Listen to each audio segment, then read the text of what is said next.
ముస్లింలు అడగంగానే బొందలు కట్టే శాంక్షన్ చేసారు. మరి హిందువులకు బొందలు కట్టాలి అవసరం లేదా? హిందువులకు ఏ వసతులు అవసరం లేదా?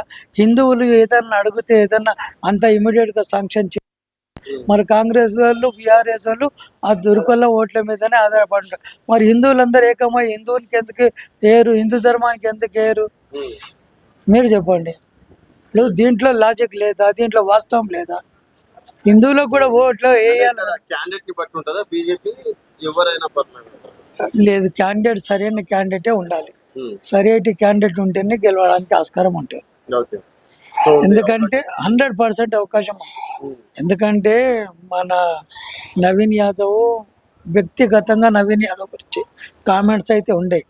ఆ అబ్బాయి చాలా మంచి వ్యక్తి, కామెంట్స్ అయితే ఉండేవి. బట్ ఏంటంటే ఈ లాజిక్లు వాళ్ళు ఏదైతే ఉపయోగిస్తున్నారో వాళ్ళ మీద డిపెండ్ అయ్యి గెలుస్తాం అనుకుంటారో అది మాత్రం నా దృష్టిలో అది కరెక్ట్ కాదు. నా దృష్టిలో కరెక్ట్ కాదు.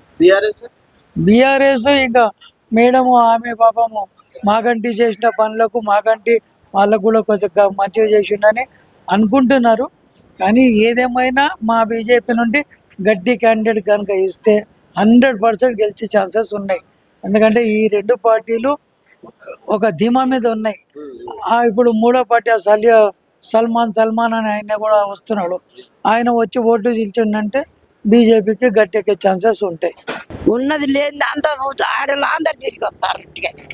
ఏం లాభం? లాభం ఉందా? అయ్యకుండా ముసలోళ్ళకి ఇచ్చినా తలుచుకుందరు కదా. చెప్పు నాన్న, ఏడే అడిస్తాను అన్నట్టు మన ఇద్దరేడు